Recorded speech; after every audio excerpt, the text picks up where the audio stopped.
Assalamu alaikum wa rahmatullahi wa barakatuh, and very good afternoon, brothers and sisters. So today, inshallah, we'll discuss the expression of a contract, which is called Sighatul Aqd. So let me share with you my slide.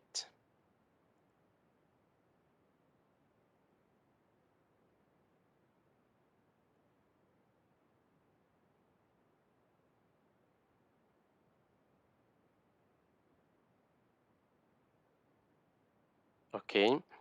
So in this chapter, the sirah or expression, we'll talk about what is the expression is all about, what are the conditions for, and different types of ways that people can show their consent, or they express their offer and acceptance.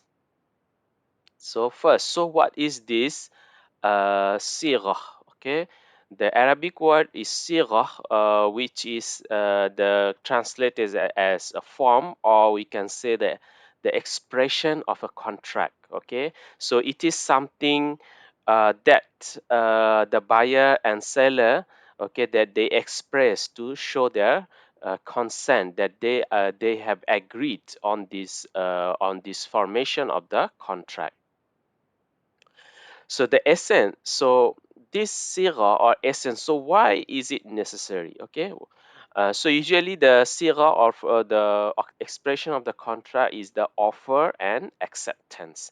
So one party will offer to sell, another party will accept it. So what is the underlying okay principle of this sirah? Okay, so actually the ultimate purpose of this offer and acceptance is to get to know the consent of the contracting parties. Okay, so as we have learned from the verse of the Quran that Allah Subhanahu wa Taala told us that we need to it is prohibited for us to take each other's property except by mutual consent.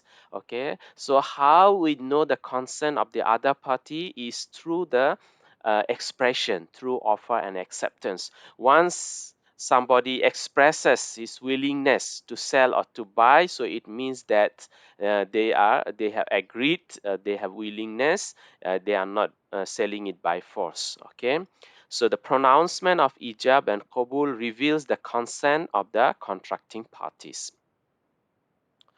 Okay, so what is this? So the components of these expressions are ijab and qabul. Okay, ijab means validation and qabul means satisfaction with something. So the scholars they have differences of opinion on which one who will make the offer and who will make the qabul. All right. So I have taken the most accurate opinion. I would say the preferred opinion to me, which is the ijab or offer is something which is expressed by the existing owner, which is the seller or the lessor or wife, okay, or the father of the wife, okay, which is expressed by the existing owner.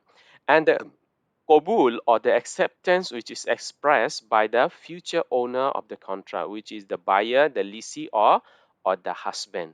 So that one comes usually second. That is the Qabul. Okay, some scholars say uh, the word that comes first, that is offer, and the one who comes later is the Qabul. But this is the most preferred opinion, that the ijab offer is given by the existing owner, and the Qabul is the acceptance is by the future owner.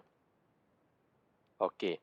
Now, different types of ijab and qabul. We know of course, the formal way of ijab and qabul, and mashallah, in Malaysian wedding, if we can see they in their ceremonies, that how they practice the ijab and qabul, the offer and acceptance. So that is actually the true practice of ijab and qabul. However, it is not always possible, especially in our day-to-day transactions, to have to practice ijab and qabul. Rather, we have different type of forms, and with the technology, we have WhatsApp and Facebook and others. So so there are different ways nowadays people they express their ijab and qabul. So whether this type of ijab and qabul are considered in the sharia or not. So majority of the scholars, okay, they agreed that any kind the ijab and qabul expressed in any way through which we can understand uh, that the buyers and the sellers have the consent, okay, then we will accept it. So they rely on this following maxim. It says, in contracts, consideration is given to the meaning and intention, but not to the wordings and the outward expressions. It means that in contracts, in financial dealings, what is considered is the meaning, the intention of the contracting parties rather than the wordings or outward expressions. So we need to focus on what they mean, what was their intention. So it doesn't matter what they express or what they say, but what they mean is most important. Okay, maybe in some countries they have a different way of expression. Okay, sometimes in a marriage contract they may say instead of saying I want to get married with you, they can say I want to give myself to you. It may happen even in even divorce. The scholars they have discussed different types of wordings. Okay, so the key point here is that the intention. Okay, in if we understand, if the meaning and intention is clear, that they agreed on this contract, then it is accepted in the Sharia. So first is ijab and qabul through words, through verbal expression. So this is the very basic medium to express ijab and qabul. So and they are mostly used by people as they are clear and easy to understand, and there is no specific word for ijab and qabul. Okay, even though we see sometimes in some wedding ceremonies, okay, the bride and groom they are forced to pronounce the certain words. Okay, this is actually I believe is because of the school of thought, the school of Shafi'i school, because they put a lot of emphasis on the wordings, okay, on the outward expressions, and also so we'll come to that afterwards. Okay, but generally there is no specific word. Any word that is understood in the custom, in the culture, it is allowed. Okay, any wording clearly reveals the consent of the contracting parties based on the custom and practice are accepted in the Sharia. So here the keyword is custom. Okay, any word or expression which is accepted in the custom. Okay, so that is very important. Okay. And then words must, but here are some conditions by the jurists, scholars. When there is offer and acceptance, the words must convey the past tense. Okay, or a contract concluded in the future tense is invalid. So if someone says I will get married with you, it is not valid contract. It will rather will be a wa'ad or promise, or it may can be said is like a khitbah, okay, but it is not a marriage. Okay, so we need to use past tense to conclude a contract. How about the present tense? Yes, present tense can be accepted provided subject to circumstantial evidence. It is not generally accepted. Okay, so the If use a past tense, then it is clear. There is no objection from the Sharia scholars. However, if the present tense is used, then it might be accepted, but with the condition that from the situation, it is understood that they want to conclude the contract right now, okay, or they have concluded it. Other than that, if there is some confusion in the present tense, then the contract might be invalid as well. And then, okay, communication through telephone takes the similar rulings of direct verbal communication. So if a contract is done through telephone calls, okay, or communication through video calls like Skype, email, WhatsApp, are also get the similar ruling of direct verbal communication. So all these types of technologies we use, okay, so if we use the verbal communication, so all will take the similar ruling of face-to-face verbal communication. However, with the condition, okay, we need to remember that there is no ambiguity, it's clear, okay, if the connection is poor, okay, the parties cannot hear each other well, so in that case the contract may not be concluded. Okay, so it should be concluded in a way that it is clear, each of the contracting parties, they hear each other well, okay, or maybe there are witnesses, they also hear the sounds properly, then it will be accepted. Okay, there's a story. Okay, there's one girl, okay, he after getting married by telephone, and she denied, and she said, I didn't say qabul, but I said table. Okay, so and you see the both of the words are quite close to each other, so it triggered confusion, and I don't know what happened later on, but probably the marriage uh, it was cancelled, by I think by the court. So again, the thing is, it should be clearly understood or by the contracting parties and also by the witnesses. Okay, now comes to the concept of ta'ati. Okay, so ta'ati is a concept which is debated. Okay, there is a disagreement between the school of Shafi'i, Imam Shafi'i, and the rest of the jurists or the majority of the scholars from the Hanafi, Hanbali, and Maliki schools.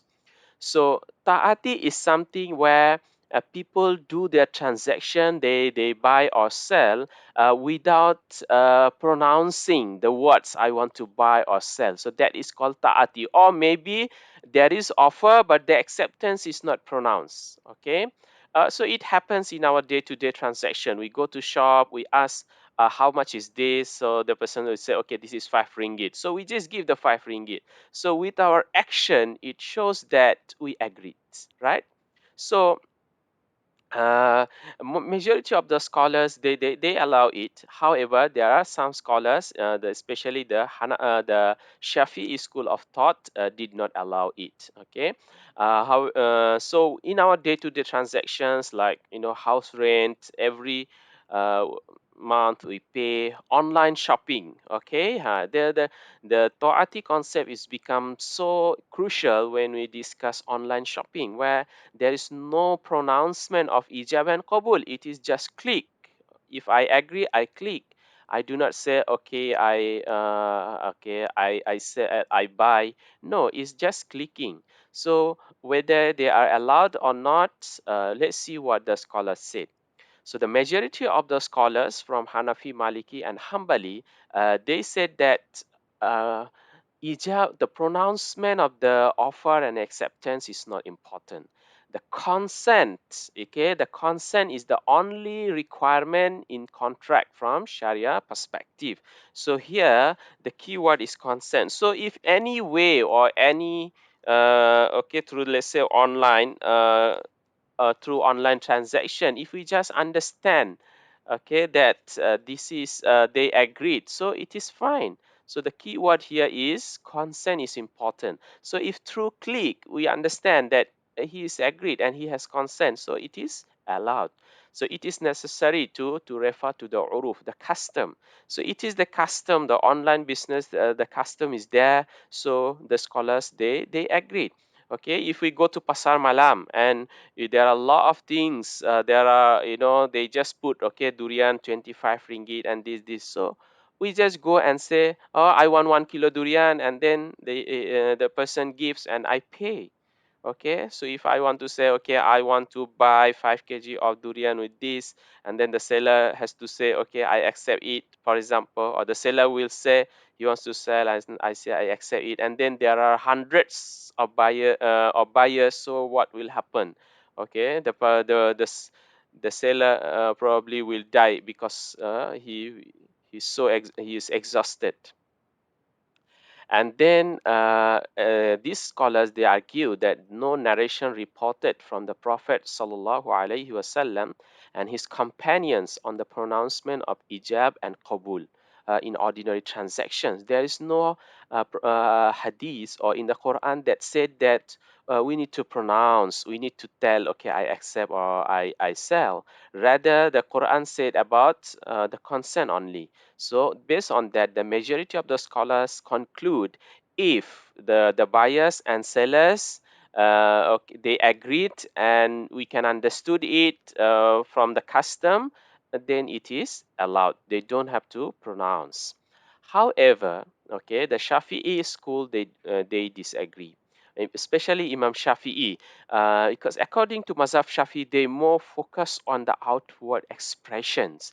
Okay, so according to Imam Shafi, it is not allowed whether the commodity is a small value or big.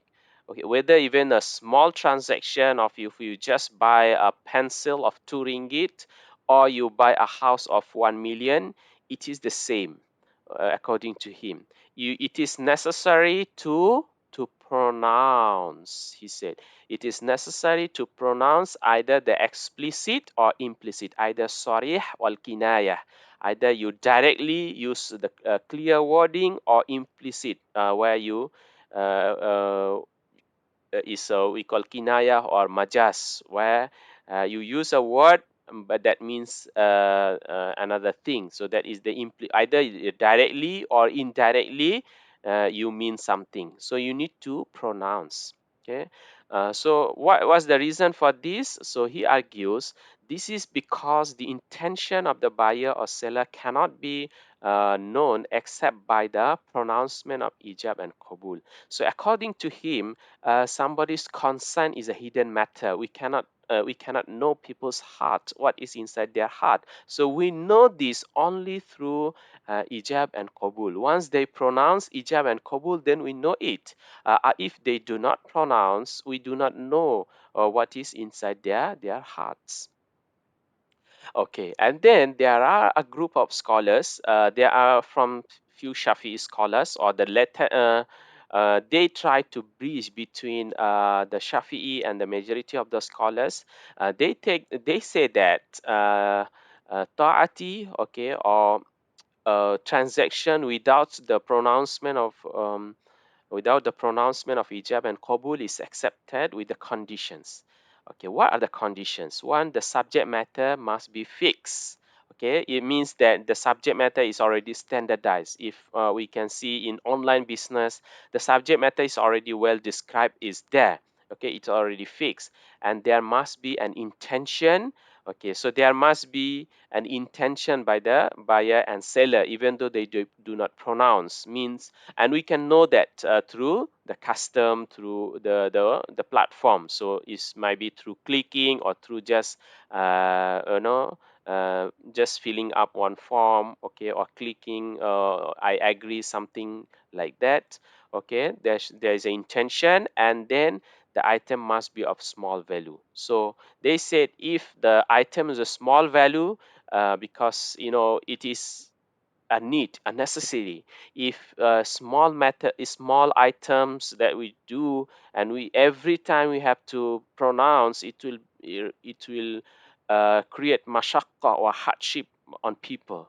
So at least for small items, okay, items of small value, it should be allowed. So this is the middle opinion. So which is the best opinion, you can decide, but in my opinion I would go with the majority of the scholars, because yes, we can know, and we can reply to the Shafi scholars that yes, consent is something hidden in people's heart, but we can know this not only by their pronouncement, but we can also know through their actions. Okay, once somebody pays, means he is agreed, and if he's not paying by force.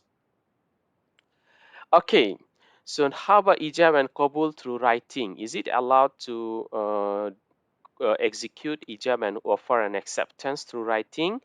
Yes, okay.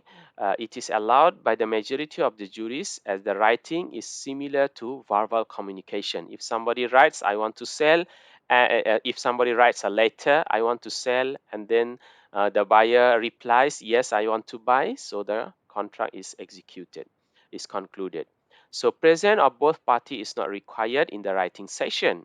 Okay, it is not required they should be at the same place to sign the contract. Rather, it can be done by post. Okay, writing is prescribed in the Sharia as Allah Subhanahu wa Taala commanded writing the debts, as we know in the longest verse of the Quran. So there is no issue of the writing. However, the Shafi'i school did not allow writing. Okay, for the one who can speak. According to Imam Shafi'i, if you can speak, you are not allowed to make a contract through writing. Okay, so that's his opinion, because he does not allow the ta'ati. Okay, means making a contract other than without pronouncing the offer and acceptance. That's why we can see that in Malaysia, the wedding ceremony, they are very strict on the pronouncement of the words. Well, the other scholars also agree on that, because marriage is something important. Because there is a hadith which says there are three things which are we should take it very seriously: wedding, divorce, and then freeing the slave. So majority of the scholars agree on these three things, but for day-to-day transactions, it might be difficult. Okay, how about through gesture and indication? Can we just, I know people nod their head, okay, I agree, or just say like this. In different culture, they have different way. Like Japanese, they will bow down. Okay, in Indian culture, they will just move their head. So is it allowed in the Sharia? Okay, so the majority of the scholars said, okay, they have based on their principle, they allowed it. Okay, but Hanafi and Shafi'i allowed for the one who cannot speak. Okay, for Hanafis also, they see that it can make lead confusion through gestures. Okay, so that's why they also do not allow it. Okay, uh, but majority of the scholars, they allowed it, that with the condition that it is clear to understand and shows the intention of the party. So I would go with the majority. Okay, if this kind of actions, gesture, whatsoever indication, it is clear in the, if it is clear in that custom, okay, then it should, and there is no dispute on that, so it should be allowed, except in cases where the contract has, the contract has great significance, and it needs something to put, okay, it needs everything to be clear, and it is sensitive at that time, maybe this is not allowed. But for normal transaction, day-to-day transactions, I say it should be allowed. Same, how about keeping silent? This is interesting. Okay, if somebody just keeps silent, okay, so the scholars, okay, say that they have a legal maxim which says keeping silent on the occasion of necessity is considered a declaration. So when you need to speak at that time, if you do not speak, so it actually gives a message to them. Okay, so that's why the scholar said, if a girl is asked, okay, are you agreed, okay, do you agree to this marriage, and the girl keeps silent and she just smiles, it means agreed. Okay, because the class women in the in the earlier societies, they were quite shy, unlike the women nowadays. Okay, now the boys are shy to pronounce. Okay, but earlier the girls, they used to be shy to pronounce, so so they used to keep quiet, or sometimes they just used to smile, so it would mean that she agreed. Okay, but in some cases, can give a negative message as well. In case of buying and selling, um, if the buyer, okay, keeps quiet, it can mean that he's not willing to buy. Okay, so it can vary, or it can change um, based on the situation. In some occasion, it can give a yes answer. In some occasion, it can give a no answer. Okay, through modern technologies. Again, the ijab and Kabul using different technologies, using especially the online platforms, different softwares are developed. We have through the Amazon, okay, and some other uh, okay, platforms, whether it is allowed or not. The majority of the scholars, the AOFI, as we have discussed earlier, okay, the accounting and auditing organization, which for institutions offering Islamic financial, okay, accounting and auditing organizations for institutions offering Islamic financial services, okay, or Islamic financial institutions, and Islamic Fiqh Academy. So they have the highest authority in terms of deciding the Sharia principles. So they agreed, okay, that okay, the on all type of technologies can be used, but they have two conditions accepted among the parties based on uruf. Okay, it is uruf. Okay, for example, if in online transactions, it is understood that the seller needs to post it. He will be responsible to deliver it. Okay. So you have different way. You have COD, cash on delivery. So these are actually known to people. So must be accepted in the uruf and should be transparent and free from ambiguity. Should not have any doubt, okay, any uncertainty that may lead to dispute. If there is, then the contract will be invalid, or it will be fasid or defected contract. Now the conditions, general condition of ijab and qabul. So first condition, the intention of the contracting parties should be obvious. Whatever they say, whatever the action they show, it should be clearly understood that they have the intention, and the qabul should be in line with the ijab. So when somebody said a qabul on one, okay, if let's say the seller said, I want to sell this with 500, then the qabul should be okay, I accept with 500. If the buyer said, I accept with 300, then in that case the contract is not concluded, so it is bargaining. Okay, so the qabul, ijab and qabul should be the same. Okay, and then means in case of marriage also, if the mahar is let's say decided 5,000, okay, so ijab should mention 5,000 and qabul also they should mention 5,000. Conformity of the ijab and qabul on the same subject matter. Okay, when somebody offered to sell something, okay, let's say he wants to he has, okay, well, let's say somebody has a daughter, he has two daughters, and he wants to marry off the elder one, but the husband, he accept the younger one. So contract will not be concluded, so it should be on the same subject matter. If the seller say, I want to sell you mango, the buyer should say, yes, I accept the buying the mangoes, not the durian, for example. The ijab should relate to the qabul in the same session of the court.